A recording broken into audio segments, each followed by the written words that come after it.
من يهده الله فلا مضل له ومن يضلله فلا هادي له وأشهد أن لا إله إلا الله وحده لا شريك له وأشهد أن محمدًا عبده ورسوله أما بعد فأعوذ بالله من الشيطان الرجيم بسم الله الرحمن الرحيم وإن يمسسك الله بضر فلا كاشف له إلا هو وإن يردك بخير فلا راد لفضله يصيب به من يشاء من عباده وهو الغفور الرحيم. وقال الله تبارك وتعالى في مقام آخر وإذا سألك عبادي عني فإني قريب أجيب دعوة الداعي إذا دعاني فليستجيبوا لي وليؤمنوا بي لعلهم يرشدون. وقال الله تبارك وتعالى في مقام آخر أمن يجيب المضطر إذا دعاه ويكشف السوء ويجعلكم خلفاء الأرض أإله مع الله قليلا ما تذكرون.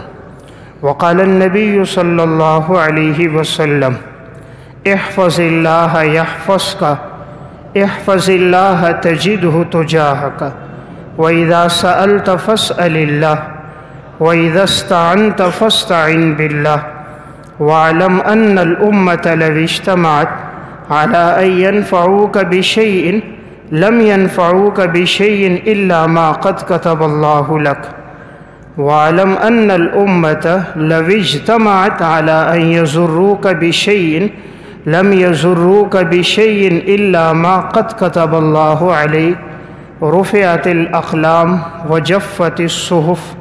رواہ الترمذی. صدق اللہ العظیم. میرے انتہائی واجب الاحترام قابل صد احترام بھائیوں، دوستوں اور بزرگوں، میں نے آپ کے سامنے قرآن کریم کی چند آیات اور نبی اکرم صلی اللہ علیہ وسلم کے ارشادات میں سے ایک حدیث پڑھی ہے. قرآن کریم کی جو آیت میں نے آپ کے سامنے تلاوت کی، اس میں اللہ رب العزت ارشاد فرماتے ہیں کہ اگر آپ کا رب کسی کو تکلیف پہنچانا چاہے تو کوئی اس کو روک نہیں سکتا، اور اگر اللہ اپنے فضل کے ساتھ کسی کے لیے خیر کا ارادہ فرما دے تو یقیناً وہی ہے جو اپنے بندوں پر خیر فرماتا ہے. تو اللہ کے اس خیر کے ارادے کو کوئی روکنے والا بھی نہیں ہے. وہی اللہ بخشنے والا اور رحم کرنے والا ہے. ایک اور مقام پر ارشاد فرمایا امن یجیب المضطر اذا دعاہ، کون ہے وہ جو مجبور اور بے کس اور بے قرار انسان کی پکار کو سنتا ہے، ویکشف السوء، اور اس سے تکلیف کو دور کرتا ہے، ویجعلکم خلفاء الارض، اور کون ہے وہ جس نے تمہیں زمین میں اپنا جانشین بنایا ہے. اِلٰہ مع اللہ، کیا اللہ کے علاوہ کوئی اور بھی معبود ہے؟ تو پھر بتاؤ تو صحیح وہ کون ہے. قلیلا ما تذکرون، بہت کم لوگ ہیں جو ان باتوں سے نصیحت حاصل کرتے ہیں. ایک اور مقام پر اللہ رب العزت نے ارشاد فرمایا وَإِذَا سَأَلَكَ عِبَادِي عَنِّي فَإِنِّي قَرِيب، جب میرے بندے آپ سے میرے بارے میں پوچھیں تو ان کو بتا دو کہ میں تو ان کے بہت قریب ہوں. اجیب دعوت الداعی اذا دعان، جب بھی کوئی مجھے پکارتا ہے تو میں اس کی پکار کو قبول کرتا ہوں. تمہیں چاہیے کہ تم مجھے ہی پکارو اور میں ہی تمہاری پکار کو قبول کرنے والا ہوں. ایک اور مقام پر اللہ رب العزت نے ارشاد فرمایا کہ جب کوئی بندہ مجھے پکار رہا ہوتا ہے تو میں اس کی پکار کو قبول کرتا ہوں. اور ان الذین یستکبرون عن عبادتی سیدخلون جہنم داخرین، اور جو لوگ میری عبادت سے اور پکار سے تکبر کرتے ہیں، ان قریب اللہ تعالیٰ ان لوگوں کو ذلیل کر کے جہنم میں داخل کر دے گا. وقال ربکم ادعونی استجب لکم، تم مجھے پکارو میں ہی تمہاری پکار کو قبول کرنے والا ہوں. ایک اور مقام پر اللہ رب العزت نے ارشاد فرمایا فَإِنَّ مَعَ الْعُسْرِ يُسْرًا إِنَّ مَعَ الْعُسْرِ يُسْرًا یقیناً اللہ تنگی کے ساتھ تکلیف کے ساتھ راحت کو لاتا ہے، اور ہر تکلیف کے بعد اللہ راحت کو اور آسانیوں کو لانے والا ہے۔ تو قرآن کریم کی ان آیات میں اللہ رب العزت نے ہمیں جس بات کی طرف متوجہ فرمایا وہ یہ ہے کہ انسان پر جب بھی کوئی حالات، آزمائشیں، تکالیف اور مصائب آئیں تو وہ اپنے اللہ کی طرف رجوع کرے۔ رسول اللہ صلی اللہ علیہ وسلم نے ارشاد فرمایا، وَعَلَمْ أَنَّ الْأُمَّةَ لَوِ اجْتَمَعَتْ عَلَىٰ أَن يَنفَعُوكَ بِشَيْءٍ لَمْ يَنفَعُوكَ بِشَيْءٍ إِلَّا مَا قَدْ كَتَبَ اللَّهُ لَكَ۔ ساری امت جمع ہو جائے تمہیں نفع پہنچائے، نہیں نفع پہنچا سکتی جب تک اللہ کا حکم نہ ہو۔ وَعَلَمْ أَنَّ الْأُمَّةَ لَوِ اجْتَمَعَتْ عَلَىٰ أَن يَضُرُّوكَ بِشَيْءٍ لَمْ يَضُرُّوكَ بِشَيْءٍ إِلَّا مَا قَدْ كَتَبَ اللَّهُ عَلَيْكَ۔ ساری امت جمع ہو جائے تمہیں نقصان پہنچائے، نہیں نقصان پہنچا سکتی جب تک اللہ کا حکم نہ ہو۔ تو ایک بات ہم میں سے ہر ایک آدمی سمجھ لے کہ دنیا میں جو بھی تکالیف، آزمائشیں، مصائب آتے ہیں، ایک تو وہ انسان کے اعمال کی وجہ سے آتے ہیں۔ وَمَا أَصَابَكُم مِّن مُّصِيبَةٍ فَبِمَا كَسَبَتْ أَيْدِيكُمْ۔ انسان پر جو تکلیف آ رہی ہے اس کے اپنے اعمال کی وجہ سے آ رہی ہے۔ ظَهَرَ الْفَسَادُ فِي الْبَرِّ وَالْبَحْرِ بِمَا كَسَبَتْ أَيْدِي النَّاسِ۔ یہ خشکی اور تری میں جو فساد نظر آ رہا ہے یہ انسان کے اپنے اعمال کی وجہ سے ہے۔ تو جب بھی کوئی آزمائش اور تکلیف آتی ہے انسان اللہ کی طرف متوجہ ہو جاتا ہے، رب العالمین تکلیف کو دور فرما دیتے ہیں اور اللہ آسانیوں کو پیدا فرما دیتے ہیں۔ اللہ رب العزت کا ایک دستور اور ایک سنت ہے، اللہ تکلیف کے بعد راحت لاتا ہے، آزمائش کے بعد آسانیاں آتی ہیں، پریشانیوں کے بعد رب العالمین انسان کے لیے آسانی اور راحت کے اسباب پیدا فرما دیتا ہے۔ بس شرط یہ ہے کہ انسان تکلیف اور آزمائش میں اپنے رب کو نہ بھولے۔ حضرت انبیاء علیہ السلام پر بھی آزمائشیں آئیں، حضرت آدم علیہ السلام ان پر بھی آزمائش آئی۔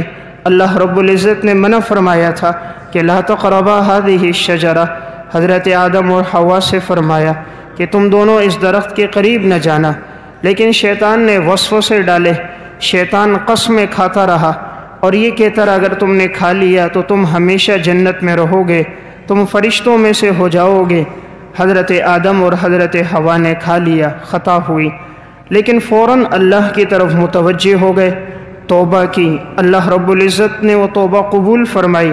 قال ربنا ظلمنا انفسنا وان لم تغفر لنا وترحمنا لنكونن من الخاسرین۔ دونوں نے فرمایا اے اللہ ہم نے اپنے اوپر ظلم کر دیا، ہم سے خطا ہو گئی، یا اللہ تو ہی بخشنے والا ہے، تو ہماری خطاؤں کو معاف فرما دے۔ معلوم ہوا انبیاء علیہ السلام پر جب بھی کوئی بات آتی فوراً اللہ کی طرف رجوع فرما دیتے۔ حضرات انبیاء علیہ السلام میں حضرت نوح علیہ السلام بھی پیغمبر تھے، جیسے ہی آزمائش آئی فوراً اللہ کی طرف رجوع فرما دیا، رب العالمین نے انہیں نجات عطا فرما دی۔ ایمان والے جو 80 یا 80 سے زائد تھے انہیں بھی نجات دے دی، اور جتنے باقی تھے سب کو اللہ نے غرق کر دیا۔ ہمیں ایک سنت اور طریقہ بتایا، جب انسان اللہ کی طرف رجوع کرتا ہے رب العالمین اس کے لیے راحت کے اسباب پیدا فرما دیتا ہے۔ امام ابن ابی الدنیا رحمۃ اللہ علیہ متوفہ 281 ہجری کی کتاب ہے الفرج بعد الشدہ، اس میں بھی انہوں نے واقعہ لکھا، اور حافظ ابن کثیر رحمۃ اللہ علیہ متوفہ 774 ہجری نے البدایہ والنہایہ میں بھی یہ واقعہ لکھا۔ حضرت دانیال علیہ السلام اللہ رب العزت کے بڑے برگزیدہ پیغمبر گزرے ہیں۔ اس دور میں بادشاہ تھا بخت نصر، اس ظالم بادشاہ نے وقت کے اس پیغمبر دانیال علیہ السلام کو گرفتار کر کے اور 2 بھوکے شیروں کے سامنے ڈال دیا۔ حضرت دانیال علیہ السلام اللہ کا ذکر فرما رہے ہیں، بھلا شیر کیسے حملہ کرے گا جب تک کہ اللہ کا حکم نہ ہو؟ تو وہ دونوں شیر آئے، دانیال علیہ السلام کے دائیں بائیں آئے، چکر لگایا، آ کر قریب بیٹھ گئے، ان پر کوئی حملہ نہ کیا، پیچھے ہٹ گئے۔ بادشاہ کو بڑا غصہ آیا تو اس بخت نصر نے حضرت دانیال علیہ السلام کو ایک گہرے کنویں میں ڈال دیا۔ حضرت دانیال علیہ السلام اس کنویں کے اندر ہیں، لیکن اللہ کا ذکر وہاں بھی فرما رہے۔ اللہ تعالیٰ نے اس دور کے پیغمبر تھے حضرت آرمیہ علیہ السلام، ان کی طرف حکم دیا کہ تم میرے بندے کے لیے کھانا تیار کرو اور تازہ کھانا لے کر میرے بندے دانیال کی طرف لے کر جاؤ۔ انہوں نے فرمایا یا اللہ وہ آپ کا بندہ کہاں ہے؟ اللہ تعالیٰ نے وحی کے ذریعے حضرت آرمیہ سے فرمایا کہ وہ عراق کے اندر بابل میں ہیں۔ فرمایا میں تو اس وقت مقدس شہر فلسطین میں ہوں، میں وہاں تک کیسے پہنچوں گا؟ اللہ تعالیٰ نے ان کی طرف وحی بھیجی کہ تم کھانا تیار کرو اور ہم تمہیں وہاں پہنچا دیں گے۔ حضرت آرمیہ نے کھانا تیار کیا۔ تیار کرنے کے بعد اللہ کی طرف سے حکم آیا، رب العالمین نے ہوا کو حکم دیا اور ہوا انہیں وہاں بابل اور عراق سے لے کر چلی، فلسطین سے لے کر چلی اور عراق پہنچا دیا۔ جب یہ اس کنویں کے قریب آئے، حضرت دانیال علیہ السلام اندر تھے، انہوں نے آواز دی، انہوں نے جواب دیا۔ پوچھا کون ہو؟ کہا حضرت آرمیہ۔ بھائی کیوں آئے ہو؟ کہا آپ کے لیے کھانا لے کر آیا ہوں۔ کہاں سے آئے ہو؟ کہا جی فلسطین سے آیا ہوں، اور یہ کھانا میں نے آپ کے لیے تیار کیا ہے۔ جب کھانا ان کی طرف نیچے انہوں نے کیا، حضرت دانیال علیہ السلام نے وہ کھانا لیا، فوراً فرمایا الحمدللہ الذی لا ینسیٰ من ذکرہ، تمام تعریفیں اس اللہ کے لیے ہیں جو اللہ کو یاد کرے اللہ کبھی اس کو بھولتا نہیں ہے۔ الحمدللہ الذی لا ینسیٰ من ذکرہ، تمام تعریفیں اس اللہ کے لیے جو رب کو یاد کرے رب العالمین کبھی اس کو بھولتا نہیں ہے۔ پھر فرمایا تمام تعریفیں اس اللہ کے لیے جو ہی مشکلات کو دور کرنے والا ہے۔ کہا تمام تعریفیں اس اللہ کے لیے جو بند راستوں کو کھول دینے والا ہے۔ تمام تعریفیں اس اللہ کے لیے جو تاریک کنوؤں میں بھی اپنے بندوں کو دیکھنے والا ہے۔ کہا تمام تعریفیں اس اللہ کے لیے ہیں جو فلسطین سے عراق اپنے بندے کے لیے کھانا پہنچا دیتا ہے۔ واقعہ سنانے کا مقصد یہ ہے اللہ تکلیف کے بعد راحت لاتا ہے۔ پھر حضرت دانیال علیہ السلام کی اس کنویں سے رہائی ہو گئی تو میں نے ایک بات عرض کی کہ انسان پر آزمائش آتی ہے، لیکن انسان جب اللہ کی طرف رجوع کر لیتا ہے رب العالمین بڑا قدردان ہے، فوراً ہی بندے کی تکلیف کو دور فرما دیتا ہے۔ لیکن ہماری کم ہمتی ہے، ہماری عدم توجہی ہے کہ ہم ایسے حالات میں اللہ کی طرف متوجہ نہیں ہوتے۔ کوئی پریشانی تکلیف آئے تو ہم دائیں بائیں چکر لگاتے ہیں، کبھی عاملوں کے پاس، کبھی ڈاکٹروں کے پاس، کبھی طبیبوں کے پاس، کبھی حکیموں کے پاس، ہر در میں جاتے ہیں، خدا کے در پہ نہیں آتے۔ حضرات سلف کا یہ معمول تھا، جب کوئی تکلیف آتی فوراً اللہ کی طرف رجوع فرما دیتے، اللہ ہی ان کی تکلیف کو دور فرما دیتا تھا۔ ابراہیم بن عبداللہ حازمی رحمۃ اللہ علیہ کی ایک کتاب ہے الفرج بعد الشدۃ والضیقہ، اس میں انہوں نے ایک واقعہ لکھا۔ احمد زہراوی رحمۃ اللہ علیہ ایک بڑے نیک انسان گزرے، یہ بکریاں چرایا کرتے تھے۔ فرمایا ایک دفعہ میں بکریاں چراتے چراتے ایک ویرانے میں چلا گیا، جنگل میں بکریاں چرا رہا تھا، مجھے نہیں معلوم تھا کہیں نیچے کنواں تھا، اوپر چونکہ گھاس وغیرہ پڑی ہوئی تھی، ان کو کنویں کا پتہ نہیں تھا کہ نیچے کوئی گہرا کنواں ہے۔ تو بکری ایک طرف بھاگنے لگی تو یہ ان کے پیچھے بھاگے کہیں آگے کی طرف نہ نکل جائے۔ بکری کے پیچھے بھاگتے ہوئے گئے تو وہ نیچے کہیں کنواں تھا تو یہ نیچے گرے۔ فرمایا جب میں کنویں میں گرتا ہوا جا رہا تھا مجھے احساس ہوا یہ بہت گہرا کنواں ہے، تو دائیں بائیں کسی چیز کو پکڑ لوں، تو کہتے ہیں گرتے گرتے کنویں کے اندر کچھ شاخیں کناروں سے نکلی ہوئی تھیں، تو میں نے ان شاخوں کو پکڑ لیا، تو میرا جسم تو زخمی ہو گیا تھا، لیکن میں نے ایک کو پکڑا اور اپنے پاؤں سے کنویں کے اندر جگہ بناتے ہوئے اپنے پاؤں کو رکھ دیا اور ایک شاخ سے اپنے آپ کو پکڑا، دوسری طرف مجھے ایک چیز ملی اس کے ساتھ میں نے اپنے آپ کو پکڑ لیا، لیکن اب میں کنویں کے بالکل درمیان میں پہنچ چکا ہوں، اور میں جب نیچے نظر ماری تو کنواں اور بھی بہت زیادہ گہرا تھا۔ اب یہ جنگل اور ویرانہ ہے، نیچے سے آواز دیتے ہیں، جنگل میں کسی کو پتہ نہیں ہے کہ ایک آدمی کنویں کے اندر ہے۔ احمد زہراوی فرمانے لگے میں آواز دیتا لیکن آواز میری کون سن سکتا تھا، تو میں نے فوراً اللہ کی طرف متوجہ ہوا، اپنے گناہوں پر ندامت کا اظہار کیا اور میں نے اللہ کو پکارا۔ کہا ایک دن گزر گیا، دوسرا دن گزرا، تیسرا دن جب شروع ہونے والا تھا تو کہیں سے بچے وہاں سے کھیلتے ہوئے جا رہے تھے، تو مجھے ان کے قدموں کی کچھ آواز آئی، بچوں کے شور کی آواز آئی، تو میں نے فوراً نیچے سے پکارا، تو انہوں نے آواز سنی، کوئی کہنے لگا شاید کنویں میں کوئی جن ہے، کوئی بلا ہے، تو میں نے کہا نہیں میں احمد زہراوی ہوں۔ تو ایک بچے نے جو جھانک کر میری طرف دیکھا، آبادی کی طرف گیا، آواز دی، لوگوں کو بلایا، ایک شخص اندر ہے، تو کہا لوگوں نے پھر میرے طرف رسا پھینکا، میں نے اسے ایک ہاتھ سے پکڑا، پھر دوسرے سے پکڑا، وہ کھینچتے گئے، اللہ رب العزت نے مجھے فوراً ہی نجات عطا فرما دی اور اللہ نے تکلیف کے بعد میرے لیے راحت لائی۔ کہا مجھے کوئی بڑا نقصان بھی نہیں ہوا، البتہ غم کی شدت تھی، نہ کھانے کی وجہ سے بھوک کی کیفیت تھی۔ 2 دن میں نے آرام کر دیا، پھر میں نے صدقہ ادا کیا تو اللہ نے مجھے گویا نئی زندگی عطا فرما دی۔ اب بظاہر اسباب کوئی نہیں ہے، وہ نیچے گرتا جا رہا ہے، لیکن اللہ جب کسی کو بچانا چاہے تو کوئی موت نہیں دے سکتا۔ جب رب العالمین کی طرف سے امر موت کا ہو تو کوئی حیات نہیں دے سکتا۔ گہرا کنواں ہے، اللہ نے نجات بھی عطا فرما دی، گویا نئی زندگی بھی عطا فرما دی۔ تو میں ایک بات عرض کر رہا تھا، امن یجیب المضطر اذا دعاہ ویکشف السوء۔ قرآن کہتا ہے کون ہے جو اپنے اللہ کو پکارے گا؟ جو مجبور، بے بس اور بے قرار کی پکار کو سننے والا وہ اللہ ہی ہے۔ ویکشف السوء، تکلیف کو وہی دور کرتا ہے۔ تکلیف اللہ کے امر سے آئی ہے اور تکلیف کا دور ہونا بھی رب العالمین کے حکم سے ہوگا۔ حافظ ابن کثیر رحمۃ اللہ علیہ نے تفسیر ابن کثیر میں ایک واقعہ لکھا۔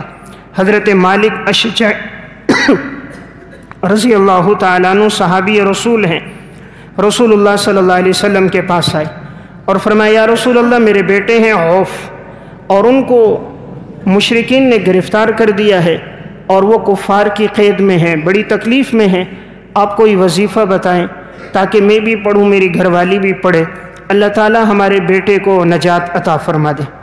رسول اللہ صلی اللہ علیہ وسلم نے فرمایا تم لا حول ولا قوت الا باللہ پڑھا کرو، تم یہ مسلسل پڑھتے رہو، اللہ تعالیٰ اس کے لیے کوئی راستہ بنا دے گا۔ اب یہ دونوں ماں باپ لا حول ولا قوت الا باللہ پڑھتے، اس جملے کا مطلب یہ ہے لا حول عن المعصیۃ ولا قوت علی الطاعۃ الا باللہ، گناہ سے بچنے کی طاقت اور نیکی کرنے کی طاقت نہیں ہے مگر اللہ کے فضل سے۔ انسان گناہ سے بچتا بھی اللہ کے فضل سے، نیک عمل کرتا بھی اللہ کے فضل سے۔ کہا ہم نے یہ ذکر یہاں شروع کر دیا، اللہ سے مانگ رہے تھے، 2 دن ہی گزرے تھے، تیسرے دن ان کا جو بیٹا تھا حالانکہ وہ رسیوں میں بندھا ہے، زنجیروں میں جکڑا ہے، اچانک وہ زنجیریں ٹوٹ گئیں، رسیاں کھل گئیں اور حضرت عوف کہتے ہیں میں دوڑتا ہوا اونٹ پر بیٹھا تو وہ سارے اس ٹائم سوئے ہوئے تھے جنہوں نے مجھے قید میں ڈالا تھا۔ میں اونٹ پر بیٹھا اور میں نے اونٹ کو ہنکایا تو جیسے میرا اونٹ بھاگتا ہوا نکلا، جتنے اونٹ وہاں موجود تھے وہ بھی سب میرے اونٹ کے پیچھے ہی بھاگے، یہاں تک کہ میں اونٹ پر ہوں، سارے اونٹ میرے پیچھے پیچھے آ رہے ہیں۔ اتنے میں ان میں سے کسی کی آنکھ کھل گئی، وہ میرے پیچھے دوڑ رہے تھے لیکن کہاں مجھے پکڑ سکتے تھے، میرے ساتھ اللہ کی مدد تھی۔ کہا میرا اونٹ دوڑتا ہوا آیا، میں گھر کی طرف لے کر آیا تو قریب پہنچتے ہی زور سے انہوں نے اپنے والد کو آواز دی ابا جان دروازہ کھولو۔ باپ کے کانوں میں آواز پڑی، فوراً دروازہ کھولا تو حضرت عوف بن مالک اپنے اونٹ کو لے کر آئے، اتنے سارے اونٹ وہ بھی سارے ان کے گھر کے صحن میں داخل ہو گئے، انہوں نے دروازہ بند کر دیا۔ ماں باپ بڑے خوش ہو گئے، اللہ نے بیٹے کو رہائی بھی عطا فرما دی، اللہ نے زنجیروں اور رسیوں کو بھی توڑ دیا اور ساتھ اللہ نے غنیمت میں اتنے سارے اونٹ بھی عطا فرما دیے۔ کہا جا کر آپ صلی اللہ علیہ وسلم سے پوچھتے ہیں، رسول اللہ صلی اللہ علیہ وسلم کے پاس آئے، یا رسول اللہ ہمارا بیٹا اس طرح اونٹ پہ بیٹھا بھاگتا ہوا آیا، اونٹ بھی ساتھ آ گئے، کیا حکم ہے؟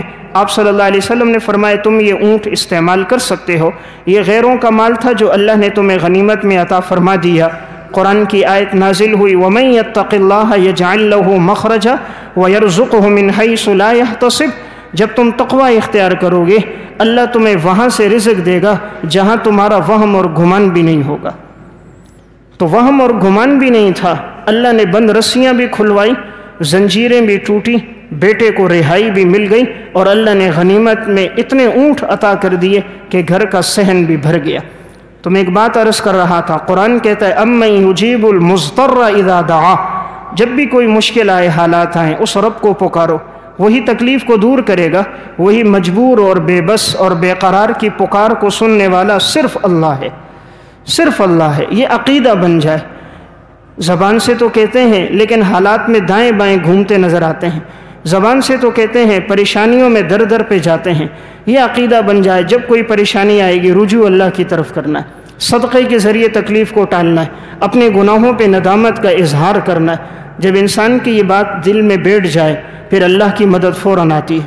ہم نے کبھی اللہ کو دل سے پکارا نہیں ہے، ہم صرف دعا کے الفاظ دل سے پڑھتے ہیں، دل سے دعا کرتے نہیں ہیں۔ زبان سے پڑھ لیتے ہیں یا اللہ گناہ معاف کر، یا اللہ تکلیف دور کر دے، توجہ کہیں اور ہوتی ہے، خیال کہیں اور ہوتا ہے، جسم تو مسجد میں ہوتا ہے، دل و دماغ تجارت میں، دکان میں، نوکری پہ ہوتا ہے، اس لیے وہ پکار اللہ کے ہاں قبول نہیں ہوتی۔ جب انسان درد دل سے پکارتا ہے رب العالمین بڑا قدردان ہے، فوراً پکار کو قبول کرتا ہے۔ امام ابن ابی الدنیا رحمۃ اللہ علیہ نے الفرج بعد الشدہ میں ایک واقعہ لکھا۔ ایک شخص حسن بصری رحمۃ اللہ علیہ کے پاس آیا اور کہا حضرت میرے کان میں کوئی کنکری چلی گئی ہے اور وہ کنکری کا ٹکڑا بڑا ہے، بہت تکلیف ہوتی ہے، کافی علاج کروایا لیکن وہ تکلیف دور نہیں ہو رہی اور یہ کنکری میرے کان سے باہر نہیں آ رہی۔ حضرت نے فرمایا کہ تم اعلیٰ حضرمی رضی اللہ تعالیٰ عنہ کی جو دعا ہے وہ پڑھا کرو۔ انہوں نے پوچھا حضرت وہ کیا دعا ہے؟ فرمایا یہ پڑھا کرو، یا علی یا عظیم یا علیم یا حلیم، یا علی یا عظیم یا علیم یا حلیم۔ اس کا معنی یہ ہے بلند و بالا ہے وہ ذات، اللہ کی ذات جو سب سے بلند ہے، ذات میں بھی، وہ صفات میں بھی، وہ ہر چیز کا جاننے والا بھی ہے، اور وہ اللہ نہایت بردبار ہے کہ بندے کو گناہ پر فوراً سزا نہیں دیتا۔ یہ شخص کہتا ہے جب سے میں نے یہ شروع کر لیا پڑھنا اور میں قبلے کی طرف رخ کر کے بیٹھا اور اللہ کی طرف متوجہ ہوا اور میں نے یہ تسبیح شروع کی، کہا تھوڑی دیر ہی گزری تھی اچانک وہ کنکری اتنے زور سے میرے کان سے نکلی کہ دیوار کے ساتھ ٹکرا کر میرے سامنے گر گئی اور اللہ نے مجھے راحت عطا فرما دی۔ تو میں ایک بات عرض کر رہا تھا، قرآن کہتا ہے فَإِنَّ مَعَ الْعُسْرِ يُسْرًا، تنگی کے بعد اللہ راحت لاتا ہے، تکلیف کے بعد اللہ آسانیاں لے کر آتا ہے، لیکن تکلیف میں انسان بے صبری کے جملے نہ کہے، تکلیف کے اندر انسان مایوس نہ ہو، اللہ رب العزت کی طرف رجوع کر دے، فوراً ہی رب العالمین کی مدد انسان کی طرف آتی ہے۔ امام ابن عساکر رحمۃ اللہ علیہ نے تاریخ مدینہ دمشق میں اور حافظ ابن کثیر رحمۃ اللہ علیہ نے تفسیر ابن کثیر میں ایک واقعہ لکھا۔ فرمایا کہ ایک شخص تھا جو لوگوں کو گھوڑے، گدھے اور خچر کرائے پر دیتا تھا، اس دور کی یہی سواریاں تھیں۔ تو ایک دفعہ ایک آدمی ان کے پاس آیا اور اس سے کہا مجھے خچر چاہیے لیکن تم میرے ساتھ چلو، میں خچر پہ پیچھے سامان رکھوں گا، دوسرے خچر پہ تمہارے ساتھ سوار ہو جاؤں گا، فلان جگہ تک مجھے جانا ہے، جتنا کرایہ ہے میں تمہیں دے دوں گا۔ تو یہ ان کے ساتھ تیار ہو گئے، ایک خچر پہ اس نے سامان رکھ دیا، دوسرے پہ ان کے ساتھ بیٹھ گئے۔ اب یہ جس راستے پہ آتے جاتے تھے وہاں سے جانے لگے تو اس نے کہا نہیں یہاں سے نہیں جاؤ، اس راستے سے جاؤ، چونکہ دوسرے راستے سے آدمی واقف نہیں تھا۔ اس نے کہا میں تو یہیں سے آتا جاتا ہوں۔ کہا میں آپ کو راستہ بتاتا ہوں، فلاں جگہ سے جائیں گے، وہ راستہ مختصر ہے، شارٹ کٹ راستہ ہے، منزل پہ جلدی پہنچ جائیں گے۔ یہ شخص کہتا ہے میں سمجھا واقعی وہ مختصر راستہ ہوگا، میں اس کے کہنے پر وہاں سے چلا۔ تو چلتے چلتے درمیان میں بڑا ویرانہ آیا اور ایک ریگستان آیا، وہاں سے گزرتے ہوئے ایک وادی آئی، نشیبی جگہ تھی۔ تو اس نے مجھے کہا سواری روکو، میں نے روکی، اس نے فوراً اپنے سامان سے تلوار نکال دی، بڑی تیز دھار اس کے پاس تلوار تھی، ایک ہاتھ میں تلوار لیے، دوسرے ہاتھ میں تیز دھار، اس کے بعد تیر پکڑا ہوا ہے۔ اب میں نے دیکھا تو دائیں بائیں مجھے کچھ لاشیں بھی نظر آئیں۔ تو اس نے مجھے کہا کہ میرا طریقہ یہی ہے، میں اسی طرح لے کر آتا ہوں کسی کو اور یہاں لا کر اسے قتل کر دیتا ہوں اور اس کا سامان بھی لے لیتا ہوں۔ اب تجھے بھی قتل کر دوں گا، جتنا سامان ہے وہ لے لوں گا، یہ جو چند لاشیں ہیں ان کو بھی میں نے قتل کیا۔ یہ شخص کہتا ہے میں بڑا پریشان ہوا، میرے پاس ہتھیار بھی کوئی نہیں، اس کے پاس تلوار بھی ہے، ہتھیار بھی ہے، اور یہاں کوئی ہے بھی نہیں میں جس کو پکاروں۔ تو انہوں نے کہا مجھے 2 رکعت نماز پڑھنے کی مہلت دے دے۔ تو اس نے کہا 2 نہیں 4 رکعت پڑھ لے۔ انسان جب اللہ سے دور ہو جاتا ہے پھر وہ اسباب پر آ جاتا ہے، پھر رب العالمین سے اس کی توجہ ہٹ جاتی ہے۔ اس نے سمجھا 2-4 رکعت سے کیا ہوتا ہے، کہا تو پڑھ لے۔ اس نے 2 رکعت شروع کی، کہتا میں قرآن کریم کا حافظ تھا، جب میں نے پڑھنا شروع کیا میں کیا پڑھوں، میرے ذہن میں کوئی آیت نہیں آ رہی تھی، فوراً یہ آیت میرے سامنے آئی، امن یجیب المضطر اذا دعاہ ویکشف السوء، کون ہے کہ جو تکلیف میں ہمیں پکارے ہم اس کی تکلیف کو دور کریں گے، کون ہے جو مجبور، بے بس اور بے قرار کی پکار کو سن کر اس کی تکلیف کو دور کرتا ہے۔ کہتے ہیں یہ آیت میری زبان پر آ گئی اور میں اس آیت کو بار بار پڑھ رہا تھا اور آنکھوں سے میرے آنسو بہہ رہے تھے۔ کہا میں نے اپنی نماز مکمل کر دی، مکمل کی، میں نے دیکھا ایک شخص مجھے نظر آیا جس کا قد گویا آسمان سے لگا ہوا ہو، اتنا لمبا قد تھا، سفید لباس پہنا ہوا، ہاتھ میں تلوار تھی۔ مجھے کہا کہ پریشان مت ہو، اللہ کی مدد تیرے پاس آ چکی ہے۔ اس کی طرف آگے بڑھا، ایک تلوار کا وار کر کے اس شخص کو قتل کر دیا۔ میں نے کہا تو کون ہے، کہاں سے آیا؟ کہا جب تو نے اللہ تعالیٰ سے مدد مانگی تو تیری آواز یوں آسمانوں میں گرجنے لگ گئی، اللہ کی طرف سے حکم آیا کون ہے جو میرے اس مجبور اور بے بس بندے کی مدد کرے گا؟ تو کہا میں آسمان کا فرشتہ تھا، میں نے اللہ سے کہا یا اللہ تو مجھے موقع عطا فرمائے، میں تیرے بندے کی مدد کروں۔ اللہ نے مجھے اجازت دی تو کہا میں تیری مدد کے لیے انسانی شکل میں آیا۔ تو قرآن یہ کہہ رہا من یجیب المضطر، تکلیف کو صرف اللہ دور کرے گا۔ آج ہماری ساری توجہ اسباب پر آ گئی، مسئلہ حل ہوگا تو دکان سے حل ہوگا، پریشانی دور ہوگی تو عامل سے دور ہوگی، رزق ہوگا تو فلاں جگہ نوکری سے ہوگا، سب چیزیں اسباب پر آ گئیں، خالق کائنات سے توجہ ہٹ گئی، زمین آسمان کے بادشاہ کی طرف متوجہ نہیں ہوئے، خزانے کی چابیاں جس کی طرف ہیں کبھی اس کی طرف نہیں آئے، اسی لیے تو مجبور ہیں، ہر در پہ جھک رہے ہیں، پریشان ہیں۔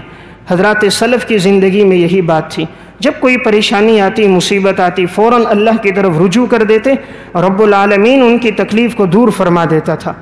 علامہ تنوخی رحمۃ اللہ علیہ نے بہت سے واقعات الفرج بعد الشدہ میں ذکر کیے، اسی میں علامہ تنوخی نے ایک واقعہ لکھا، فرمایا کہ ایک خاتون ایک پل سے گزر رہی تھی، اس کے ہاتھ میں ایک چھوٹا سا بچہ تھا اور یہ بچہ اس نے ایک کمبل میں لپیٹا ہوا تھا، تو وہ بچے کو لے کر جا رہی تھی، پیچھے سے کوئی تیز رفتار خچر والا آیا، تو خچر پہ سوار تھا، تیزی میں آیا، اس سے قابو نہ ہوا، خاتون کے ساتھ جو زور سے ٹکرایا تو اس کے ہاتھ میں جو بچہ تھا ایک دم وہ بچہ ہاتھ سے چھوٹا، تو وہ پل تھا، وہ بچہ اوپر سے نیچے کی طرف گرا، نیچے ایک نہر جا رہی تھی، تو وہ بچہ اوپر سے نیچے نہر میں گرا۔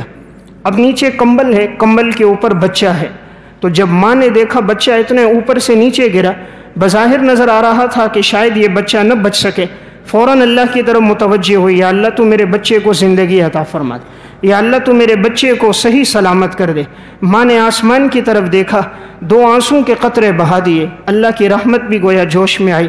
ایک باز وہاں قریب میں تھا، وہ سمجھا کہیں شکار ہے، تو وہ باز آیا اور وہ بچہ تو چونکہ کمبل میں لپٹا ہوا چھوٹا سا بچہ تھا، تو باز نے اس کو یوں اپنے پنجوں میں پکڑا اور اٹھا اوپر کی طرف اڑا، اڑتے ہوئے نہر سے باہر کی طرف گیا۔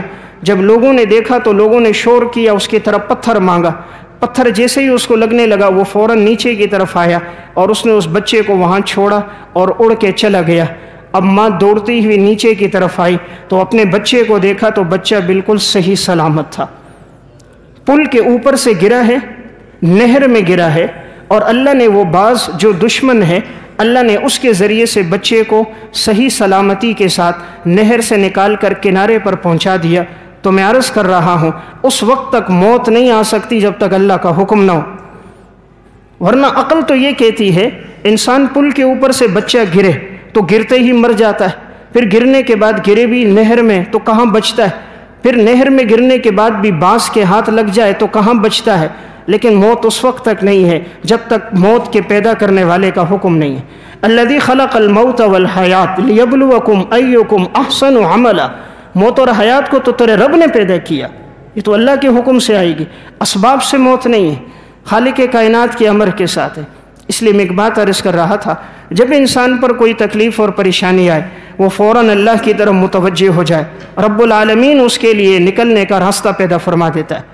امام بخاری رحمۃ اللہ علیہ نے حدیث نقل فرمائی، جناب رسول اللہ صلی اللہ علیہ وسلم نے ارشاد فرمایا، حضرت ابراہیم علیہ الصلاۃ والسلام اپنی گھر والی حضرت سارہ کے ساتھ جا رہے تھے۔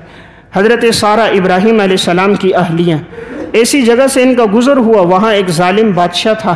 ابراہیم علیہ السلام کو بعد میں پتہ چلا اس بدبخت نے ابراہیم علیہ السلام اور حضرت سارہ کو گرفتار کروایا، اور اس کی یہ عادت تھی کہ اگر اسے پتہ چل جاتا کہ یہ اس کی بیوی ہے اور یا بیٹی ہے تو وہ فوراً معاذ اللہ اس کے ساتھ اپنی خواہش پوری کرتا، لیکن اگر پتہ چلتا یہ بہن ہے تو وہ چھوڑ دیتا تھا۔ تو ابراہیم علیہ السلام سے اس نے پوچھا یہ کون ہے؟ ابراہیم علیہ السلام نے چونکہ ہر مسلمان دوسرے مسلمان کا بھائی ہے، انما المؤمنون اخوہ، مسلمان آپس میں بہن بھائی ہیں، تو انہوں نے فرمایا یہ میری بہن ہے۔ مقصد تھا ایمان کے رشتے میں میری بہن ہے، تاکہ اس ظالم سے حفاظت بھی ہو اور گھر والی کی عزت اور آبرو بھی محفوظ ہو جائے۔ بادشاہ کو جب یہ بات پتہ چلی، لیکن پھر بھی اس نے جب حضرت سارہ کے حسن و جمال کو دیکھا تو فوراً ہی ان کی طرف بڑھنے لگا اپنی غلط خواہش کے ساتھ۔ حضرت سارہ نے آسمان کی طرف نگاہ ڈالی اور اللہ سے دعا کر دی، فرمایا اللہم آمنت بک وبرسولک واحسنت فرجی الا علی زوجی فلا تسلط علی ھذا الکافر، اے اللہ میں تیرے اوپر ایمان لے کر آئی، تیرے رسول ابراہیم علیہ السلام پر میں ایمان لے کر آئی، میرے قریب کوئی نہیں آیا سوائے میرے شوہر کے، فلا تسلط علی ھذا الکافر، یا اللہ اس کافر کو میرے اوپر مسلط نہ کرنا، اس کافر کو میرے اوپر مسلط نہ کرنا۔ پیغمبر کی بیوی کا ایمان بھی ایسا ہی پختہ تھا، بس اللہ سے دعا کرنی تھی، فوراً وہ ظالم بادشاہ نیچے گر گیا، ایڑیاں رگڑنے لگا، منہ سے جھاگ آ گئی، بے ہوش ہو گیا۔ کافی دیر کے بعد پھر ہوش آیا، پھر غلط ارادے سے بڑھنے لگا، حضرت سارہ نے پھر دعا کی، پھر بے ہوش ہو کر گر پڑا۔ تیسری مرتبہ پھر اپنی خواہش پوری کرنے لگا، پھر حضرت سارہ نے دعا کی، پھر بے ہوش ہو کر گر پڑا۔ پھر کہا یہ کوئی انسان نہیں، تم میرے پاس جنی لے آئے، جاؤ اس کو چھوڑ دو، اور ایک خادمہ بھی عطا کر دی خدمت کے لیے۔ تو اللہ رب العزت نے اسے ذلیل کیا۔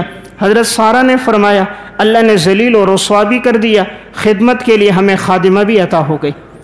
تو میں عرض کر رہا تھا ہر حکم اللہ رب العزت کی ذات سے ہے، تو جب انسان اللہ کی طرف متوجہ ہو جاتا ہے، اللہ تعالیٰ کی فوراً نصرت اور مدد بندے کی طرف متوجہ ہوتی ہے۔ تو قرآن کریم ہمیں یہی بتا رہا ہے وَإِذَا سَأَلَكَ عِبَادِي عَنِّي فَإِنِّي قَرِيب، جب میرے بندے تم سے پوچھیں کہ ہمارا اللہ کہاں ہے، انہیں بتا دو تمہارا رب تمہارے قریب ہے۔ اجیب دعوت الداعی اذا دعان، جب بھی اسے کوئی پکارتا ہے وہ اللہ رب العزت بندے کی پکار کو فوراً ہی سن لیتا ہے، اور وہ اللہ اس کی تکلیف کو دور کر دیتا ہے۔ علامہ تنوخی رحمۃ اللہ علیہ نے الفرج بعد الشدہ میں ایک واقعہ نقل فرمایا۔ یزید بن ابی مسلم حجاج بن یوسف کا کاتب تھا۔ اس دور کے اندر ایک شخص تھا، محمد بن یزید اس کا نام تھا۔ عمر بن عبدالعزیز رحمۃ اللہ علیہ نے ان کو مقرر کیا تھا کہ جیل کے اندر جتنے لوگ ہوتے ہیں تم ان کی سیکورٹی پر، حفاظت پر مامور ہو، ان کا مکمل ریکارڈ اپنے پاس محفوظ کیا کرو۔ عمر بن عبدالعزیز نے ایک دفعہ کہا ان میں فلاں فلاں کو رہا کرو، اس نے رہا کر دیا۔ لیکن ان میں جو یزید بن ابی مسلم تھا وہ کہنے لگا مجھے بھی رہا کرو، کہا مجھے حکم نہیں ہے کہ میں تمہیں رہا کروں، اسے نہیں کیا۔ جب عمر بن عبدالعزیز کا انتقال ہو گیا، اس کے بعد جب ایک نیا بادشاہ آیا اور نیا بادشاہ نے جتنے قیدی تھے ان کو رہا کر دیا، یہ بھی رہا ہو گیا۔ یہ شخص بڑا تیز ترار تھا، تو یہ فوراً بادشاہ کے پاس گیا اور محمد بن یزید کے خلاف اس نے فوراً بغاوت کا یہ حکم نامہ جاری کیا، یہ تو آپ کے خلاف ہے اور اس نے فلاں فلاں موقع پر فلاں فلاں لوگوں کے ساتھ اس نے ظلم کیا ہے، اس کو میں نہیں چھوڑوں گا اور اس کو میں قتل کروں گا۔ بادشاہ سے کہا مجھے اجازت۔ بادشاہ نے اس کو پہلے تو اجازت نہ دی، لیکن اس نے خود سے اس کے قتل کرنے کا منصوبہ بنا دیا۔ اب یہ محمد بن یزید کو قتل کرنے کے لیے نکلا ہے۔ محمد بن یزید اپنے گھر کے صحن میں تھے، یہ ان کے ساتھ جیسے آگے بڑھا دروازے کو توڑ کر ان کے گھر میں داخل ہو گیا اور کہنے لگا اب تجھے مجھ سے کوئی بچا نہیں سکتا۔ اس نے کہا وہ اللہ بچائے گا جو سب کو زندگی دینے والا ہے۔ کہا نہیں اگر ملک الموت بھی تیری روح قبض کرنے لگے گا میں اس سے بھی روح چھین لوں گا، میں تجھے اپنے ہاتھ سے ماروں گا۔ اس نے کہا نہیں سب اللہ کے امر سے ہوتا ہے۔ فوراً اللہ کی طرف متوجہ ہوا، اس نے دعا کر دی۔ اتنے میں اچانک پیچھے سے اس کو آواز آئی، کسی نے کہا بادشاہ تمہیں بلا رہا ہے، لوٹ کر آؤ۔ بادشاہ کی طرف یہ جیسے پلٹ کر آئے، بادشاہ کو کسی بات پر اس کے اوپر شک ہو گیا تھا، اس نے فوراً جلاد سے کہا اس کو قتل کر دو، حالانکہ اس طرف اس نے اس کے ہاتھ باندھے ہوئے ہیں اور اس کو قتل کرنا چاہ رہا تھا۔ ادھر بادشاہ کا امر آیا، بادشاہ کی طرف بھاگتے ہوئے لوٹا، بادشاہ نے جلاد سے کہا اس کو قتل کرو، اس کو وہاں قتل کر دیا گیا۔ ادھر لوگ پہنچے، اس کے ہاتھ کھول دیے، اس نے کہا یہ ظالم مجھے قتل کرنا چاہ رہا تھا، ہاتھ پاؤں میرے باندھ دیے تھے، لیکن اللہ نے اسے قتل کروا دیا اور مجھے اللہ نے نئی زندگی عطا فرما دی۔ اس لیے انسان سوچ رہا کچھ ہوتا ہے، ہوتا کچھ ہے۔ اس لیے حضرت علی رضی اللہ تعالیٰ عنہ فرماتے تھے میں نے اپنے ارادوں کو ٹوٹتا دیکھ کر اپنے رب کو پہچان لیا۔ عرفت اللہ بفسخ العوازم، انسان جو چاہتا ہے وہ نہیں ہوتا۔ فرمایا میں نے اپنے رب کو اپنے ارادوں کے ٹوٹتے دیکھ کر پہچان لیا، میں جو چاہ رہا ہوں وہ نہیں ہو رہا، کائنات میں وہ ہو رہا ہے جو اللہ چاہ رہا ہے۔ اس لیے انسان جب اللہ کی طرف متوجہ ہوتا ہے، اللہ رب العزت کی نصرت اور مدد اس کی طرف آتی ہے۔ علامہ تنوخی رحمۃ اللہ علیہ نے اسی نشوار المحاضرہ فی اخبار المذاکرہ میں اور الفرج بعد الشدہ میں ایک واقعہ نقل کیا۔ اس دور کا بادشاہ تھا خلیفہ مہدی۔ خلیفہ مہدی نے اچانک خواب دیکھا، خواب سے بیدار ہوا تو اس نے اپنے خاص وزیر کو بلایا اور بلا کر اس کے سر پہ ہاتھ رکھا اور کہا میں تمہیں ایک قسم دے رہا ہوں اور ایک حکم دے رہا ہوں، تم ضرور پورا کرو گے۔ وہ بھی پریشان ہو گیا، آدھی رات گزری ہے، بادشاہ بلا رہے، کس کے لیے بلا رہے؟ کہا بادشاہ سلامت ہر بات پوری کروں گا، بتائیے تو صحیح۔ خلیفہ مہدی نے کہا تم فوراً جاؤ اور جیل کے اندر فلاں علوی ہے آل رسول میں سے ہے جس کو گرفتار کر کے لایا گیا تھا، تم اس کو ابھی ابھی چھوڑ دو اور اس سے 2 باتوں میں سے ایک بات پوچھو۔ اگر وہ ہمارے پاس رہنا چاہے تو اس کو محل میں اچھے طریقے کے ساتھ رکھو، اس کی تمام ضروریات کو پورا کر دو، اور اگر وہ واپس اپنے شہر جانا چاہے تو عمدہ سواری بھی دو، دراہم اور دینار بھی دو، زاد راہ بھی دو، اور اس کو خرچہ بھی دو۔ وزیر کہتا ہے میں آدھی رات چلا اور میں جیل خانے پہنچا اور میں نے دروازہ کھولا، دیکھا تو وہ نوجوان تھا جو نماز پڑھ رہا تھا۔ اس کی نماز پوری ہوئی، میں نے اسے بلایا، وہ باہر آیا۔ میں نے کہا بادشاہ کی طرف سے آپ کے لیے 2 باتوں کا اختیار ہے، یا تو بادشاہ کے محل میں رہیں تب بھی اجازت ہے، اور اگر آپ جانا چاہیں تو میں آپ کو سواری بھی دوں گا، دراہم بھی دوں گا، دینار بھی دوں گا، آپ کے لیے راستہ خالی ہے۔ اس نے کہا میں بادشاہ کے پاس نہیں رہتا، میں اپنے شہر واپس لوٹ کر جاتا ہوں مدینہ کا رہنے والا تھا، آل رسول میں سے تھا۔ تو کہا میں نے اس کو سواری بھی دی، زاد راہ بھی دیا۔ میں نے اس سے ایک بات پوچھ لی، آپ کو تو گزشتہ کل یہاں لایا گیا تھا جیل میں، اچانک یہ رہائی کیسے ہو گئی؟ آج تک بادشاہ نے کبھی آدھی رات مجھے نہیں اٹھایا اور اس طرح مجھے قسم نہیں دی جیسے انہوں نے آج مجھے قسم دی اور مجھے کہا جاؤ ان کو چھوڑو، آخر کوئی واقعہ تو ہوا ہوگا۔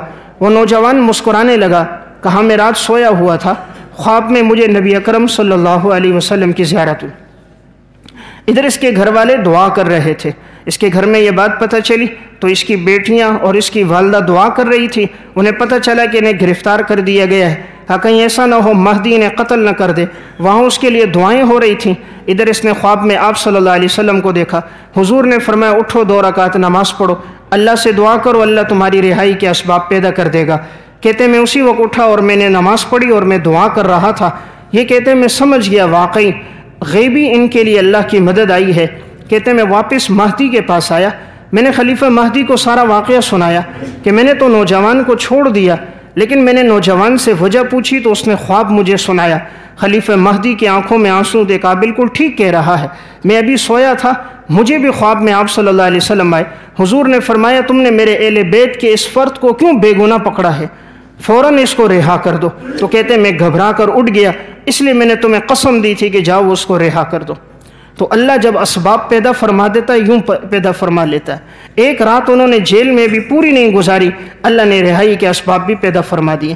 اس لیے میں ایک بات عرض کر رہا تھا، قرآن کہہ رہا ہے امن یجیب المضطر اذا دعا، جب بھی کوئی پریشانی تکلیف آئے انسان اللہ کی طرف متوجہ ہو جائے، رب العالمین اس پریشانی سے نکلنے کے اسباب انسان کے لیے پیدا کر دیتا ہے۔ اس لیے حضرات سلف کی زندگی میں ہمیں یہی بات نظر آئی، جب بھی ان پر کوئی مصیبت کوئی حالات آئے وہ فوراً اللہ کی طرف متوجہ ہوئے، اللہ رب العزت کی مدد ان کے پاس آ گئی۔ علامہ تنوخی رحمۃ اللہ علیہ نے اپنی کتاب الفرج بعد الشدہ میں ایک واقعہ لکھا۔ ایک شخص مہیج ایک آدمی گزرا ہے، یہ اس کے زمین پر کسان تھا اور کھیتی باڑی کا کام اس کے ساتھ کرتا تھا مزدوری میں۔ ایک دفعہ ایسا ہوا اس نے اس کو بلایا اور بہت غصہ ہوا، کہا فلاں یہ زمین کیوں بنجر ہو گئی، فلاں کیوں ہو گئی، فلاں کیوں ہو گئی۔ اس نے کہا حضرت میں تو کرتا رہا، بیج بھی ڈالتا تھا، کاشتکاری بھی کرتا تھا، لیکن اللہ کا کرنا ایسا ہوا ویران ہو گئی، فصل نہ آئی، میرا قصور کوئی نہیں ہے۔ لیکن اس نے کہا نہیں تیرا قصور ہے کہ اس دفعہ زمین میں جو فصل نہیں آئی وہ تیری وجہ سے نہیں آئی۔ تو اس نے فوراً اپنے قاصد کو حکم دیا تلوار لے کر آؤ اور نیچے چمڑا بچھاؤ اور اس کو قتل کر دو۔ کہا مجھے قتل کرنے کے لیے چمڑا بچھایا اور میرا سر نیچے کی طرف جھکایا، جیسے وہ مجھے مارنے لگا تھا اتنے میں اقامت ہو گئی، نماز کی اقامت، قریب میں مسجد تھی، آواز آئی تو کہنے لگا چلو میں نماز پڑھ کر آتا ہوں۔ کہا وہ نماز پڑھنے کے لیے وہاں گیا، اس کی دشمنی چل رہی تھی، کہیں سے پیچھے سے لوگ آ گئے، اس کے اوپر حملہ کر دیا۔ نماز کے دوران یہ بھی نماز شروع نہیں کی تھی، اس کو وہیں قتل کر دیا۔ لوگ میرے پاس آئے اور میرے ہاتھ پاؤں کھول دیے تو کہتے ہیں میں سجدے میں گر گیا، یہ مجھے قتل کر رہا تھا، قریب تھا صرف تلوار کی وار ہوتی سر تن سے جدا ہو جاتا، لیکن میرے اللہ کا امر نہیں تھا، وہ قتل ہو گیا اور اللہ نے مجھے زندگی عطا کر دی۔ تو میں ایک بات عرض کر رہا تھا، کائنات میں جو ہے وہ اللہ کے امر سے ہے، اس لیے انسان جب اللہ کی طرف متوجہ رہتا ہے رب العالمین کی غیبی نصرت اور مدد بندے کی طرف آتی ہے۔ اس لیے حالات انسان پر جیسے بھی آئیں اللہ کی طرف متوجہ ہو جائے، فوراً کچھ صدقہ اللہ کے نام پہ نکال دے، 2 رکعت صلاۃ التوبہ انسان پڑھ لے۔ آج کل راتیں بڑی لمبی ہیں، سردی کی راتوں میں اٹھ کر اللہ سے مانگے، رب العالمین اس کے لیے فوراً کوئی ذریعہ اور سبب بنا دیتے ہیں۔ اردو کی ایک کتاب ہے دعاؤں کی قبولیت کے سنہرے واقعات، اس میں انہوں نے عرب کے ایک شخص کا واقعہ لکھا، کہا اس کا بچہ بہت بیمار ہو گیا، کافی علاج کراتے رہے، کوئی افاقہ نہ ہوا۔